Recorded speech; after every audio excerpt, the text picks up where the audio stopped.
Suddenly, the relationship between my husband and our daughter took a turn for the worst. That was when my husband's infidelity came to light. In the midst of this worst-case scenario, my husband, John, made an unthinkable decision. I won't be attending Emily's graduation ceremony. On the day of our daughter's graduation, my husband took off on a trip with his mistress. I couldn't forgive him. Prioritizing his mistress over our precious daughter? Unbelievable! My name is Lily. I'm 37 years old. My husband and I have been married for 10 years, but our relationship is a bit complicated. We have a daughter, Emily, who is not biologically related to me. Emily is my husband's daughter from his previous marriage. She was only 5 years old when we got married. Before we got married, while I still prioritized work, John proposed an idea. How about you become a stay-at-home mom once we're married? A stay-at-home mom? I travel a lot for work, right? Emily is still young, and so I've been leaving her with my parents, but after we get married, you'll be her mom, so I'd rather not rely on my parents too much. That makes sense. Your parents are getting older. That's why I want you to become a stay-at-home mom and take care of Emily. I see.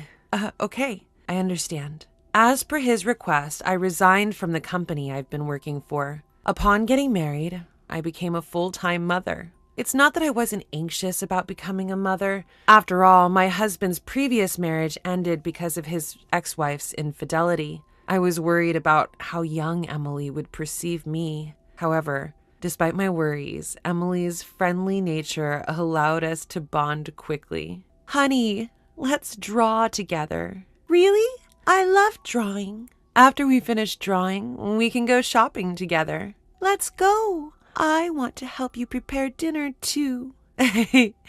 Thank you. That makes me very happy. I've been doing my best to build a genuine mother-daughter relationship. The first time she called me mom, tears came out of happiness. Day by day, as I spent time with my daughter, my love for her grew deeper. Blood ties didn't matter. I saw her as my real daughter, and I continued to pour my love on her. Before I knew it, she was 15 years old, already an 8th grader. Perhaps it was the onset of adolescence, but I had started to feel a slight distance between us. Previously, she would always be home by 6 p.m. at the latest and would let me know if she was going to be late, but recently she's not often home until 8 p.m. That day, too, she arrived home past 9 p.m. with no prior communication. Welcome home. You came home late, didn't you? Dinner is ready. I'm back. Is Dad coming home late again today? Seems like another day of working late. Come on, let's go ahead and have dinner. Okay. Just then, Emily murmured, You know. What's wrong? Well, you see. Yes? Never mind. It's nothing. Upon saying this, Emily went quiet. What just happened? She was definitely about to say something, wasn't she? Why did she stop midway? While I was concerned about her attitude, I knew it was a challenging age for her. I decided not to interrogate her, but to wait for her to talk to me voluntarily. Then, one day, when I got back from shopping, I found my husband at home earlier than usual. Furthermore, he was having a heated argument with Emily. I quickly intervened between the two. John, why are you raising your voice so much? Calm down. Lily, what happened? You've never shouted at Emily like this before. My husband awkwardly looked away and muttered, It's nothing. It can't be nothing. Is it about school choices? If so, why don't the three of us discuss it together? I said it's nothing. You're being too persistent. Just leave it. I'm going to take a shower. Wait a second. He quickly left the living room. Feeling the awkward atmosphere, I couldn't help but ask Emily, what happened? Nothing. Nothing? It's nothing. Emily, please talk to me. Something must have happened for it to escalate to a fight, right? Just leave me alone. It's none of your business. Wait. Despite my calls, Emily retreated to her room and didn't come out for dinner. From that day on, Emily's behavior changed dramatically. She spent a lot of time in her room and barely spoke to me or her father. While I knew I had to do something, I didn't know how to approach the situation. As I waited for things to cool down, I decided to have a conversation about it with my husband. It's about Emily. Don't talk to me about her. What? Wait, what are you saying? It's about that fight from the other day, isn't it? I've decided I'll only be involved with her at the bare minimum as a parent.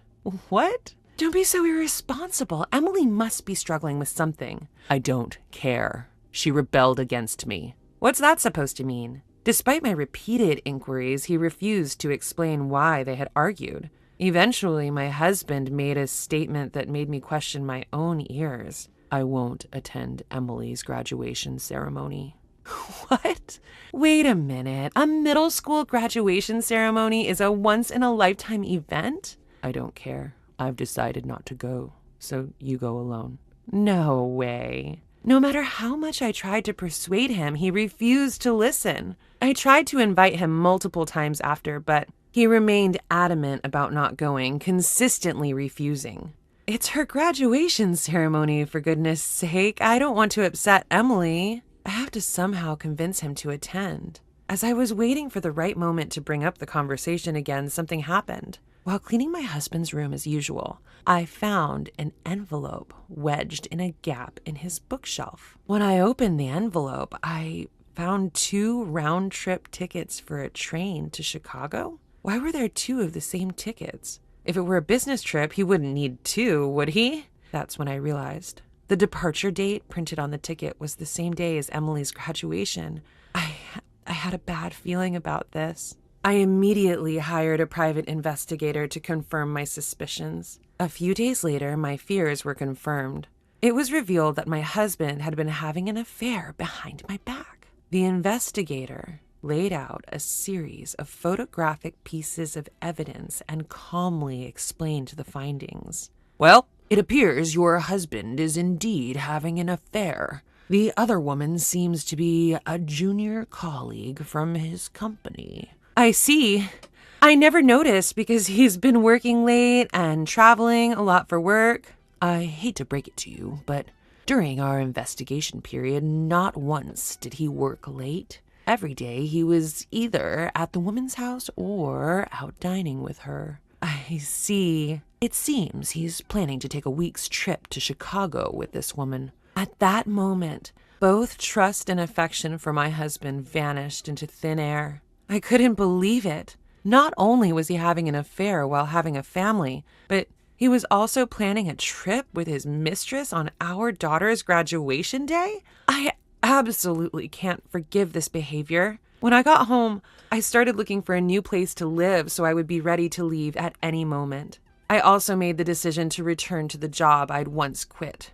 I'll have the capability to thrive in any situation as long as I have a new place to live and a job. That's when I had a sudden realization. That is, none other than the presence of Emily. To be honest, I think of her as my real daughter and I love her from the bottom of my heart. Even if I were to get a divorce, I want to keep custody of her. But would she choose to stay with me, a non-biological mother? Wouldn't it be best for her to be with her father, who she has been with since she was born? Given the recent infidelity of my husband, I had become pessimistic about everything at this time. I had no confidence that she would choose me. At worst, I had to prepare myself for living alone. Since then, I have decided to cherish the time I had left with my daughter. On my days off, I invited her to go shopping, went to cafes together. Even if I get a divorce and we get separated, I'll make sure to hold on to the memories of these days. I engraved the joyful moments with her into my heart.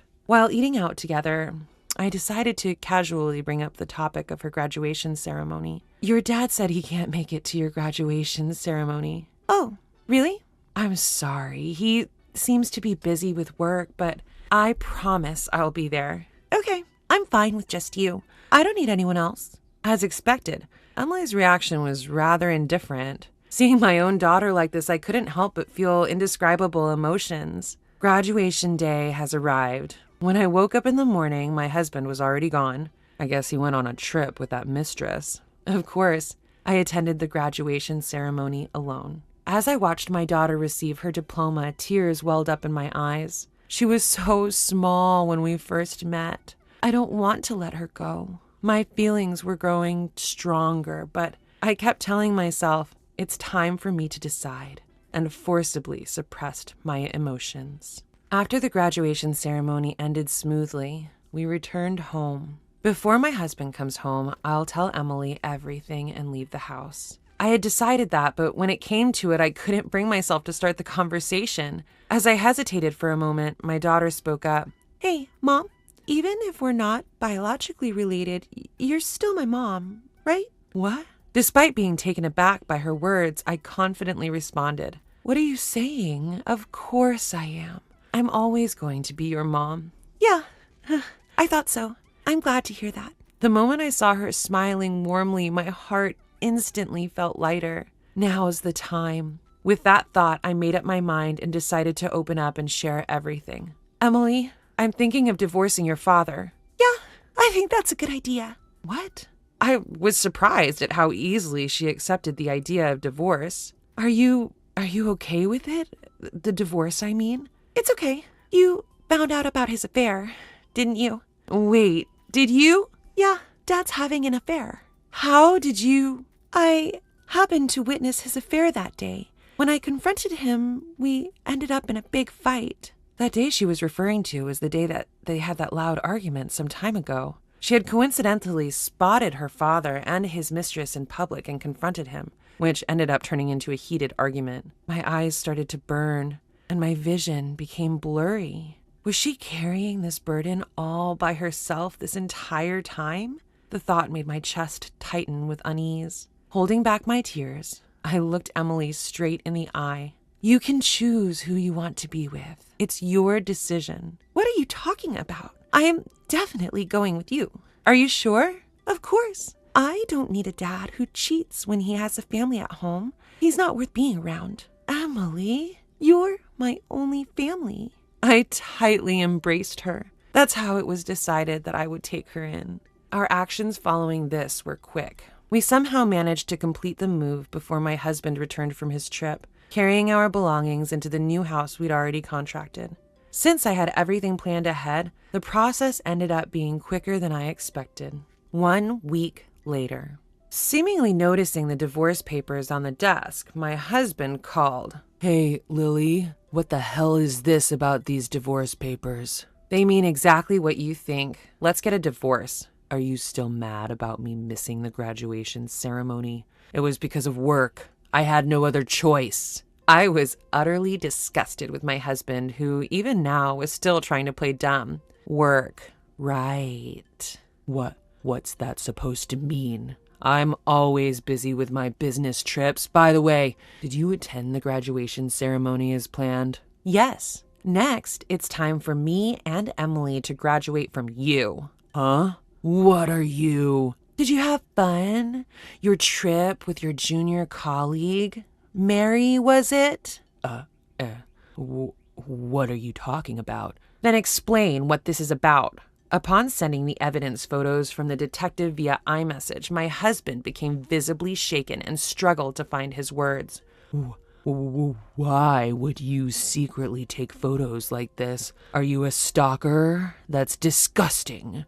"Getting involved with women at work is far more disgusting." "What? It's your fault for being unattractive as a woman." "What? You're trying to say it's my fault?" "You've been lazing around all day doing nothing. Is your only accomplishment hiring a detective to gather evidence behind my back? Where am I supposed to find desire for a woman like that?" "Wasn't it you who asked me to be a stay-at-home mom when we got married?" "I didn't expect you to become such an ugly pig. It's my one miscalculation. Ugh, what a mistake."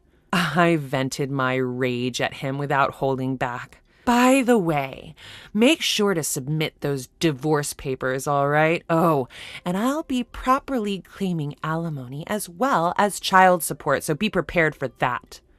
Wait a minute. Emily is my child. Are you planning to take her without my permission? "Yes, Emily made her own decision. She wants to be with me, not you." No way. I'm the one who shares blood with Emily. There's no way she'd choose a stranger like you. The moment I heard those words, my patience snapped. Huh? Who's talking? Who decided to go on a trip with a mistress instead of attending his dear daughter's graduation ceremony? You should be embarrassed. You. How dare you go that far? Being married to someone like you is nothing but a dark chapter of my life. Our marriage is over. Emily and I are going to live together, never show up in front of us again. My daughter gently rubs my back, giving me strength after my impassioned outburst. She then snatches the phone to speak her piece to her father. Hello, Dad? Emily, what the hell are you? From now on, I'll live with Mom. Don't bother us again. You? Who do you think you're talking to? I'm your only biological family, you know. Then she coldly retorts, Family? You betrayed me and Mom, and you call that family? Don't make me laugh. Blood ties mean nothing. I have decided to believe in my mom, who truly loves me. You're the lowest of the low. Having affairs while being married? Disgusting. You're no longer a father in my eyes. With that, she hung up the phone. With a deep sigh of relief, she stretched her body wide and beamed with a smile of pure joy. Seeing her like this somehow lightened my heart, too. With sufficient evidence of his infidelity, I was able to quickly divorce him. Emily strongly wished for me to have her custody, and so I did. Through a lawyer, I demanded compensation from his mistress and also made sure he paid alimony in addition to that. Chan's mistress was outraged at being sued and immediately broke up with him. Moreover, as she spread the story of their breakup at work, his reputation plummeted. News of his affair and abandonment by his daughter quickly spread throughout the company. Apparently, John got dumped by his wife for having an affair with a junior colleague. LOL. Didn't he have a daughter? Man, that's really low. To be abandoned by your own daughter? That's a major oof.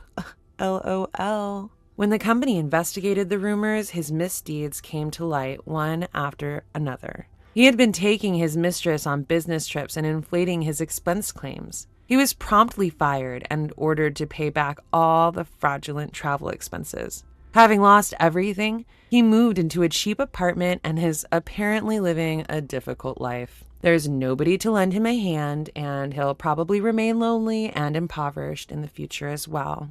In contrast to my ex-husband, I am living a remarkably prosperous life. I was able to return to my old job, and my time with my daughter has been fulfilling. On our days off, we go out together and cook meals, enjoying a genuine parent-child bond every day. Hey, Mom, what about having mac and cheese for dinner today? Sounds good. How about we cook together? We'll need to go shopping, too. Oh, and let's stop by the new cafe that just opened up. All right, let's get ready then. I no longer have any worries. I intend to continue walking hand in hand with the daughter who chose me.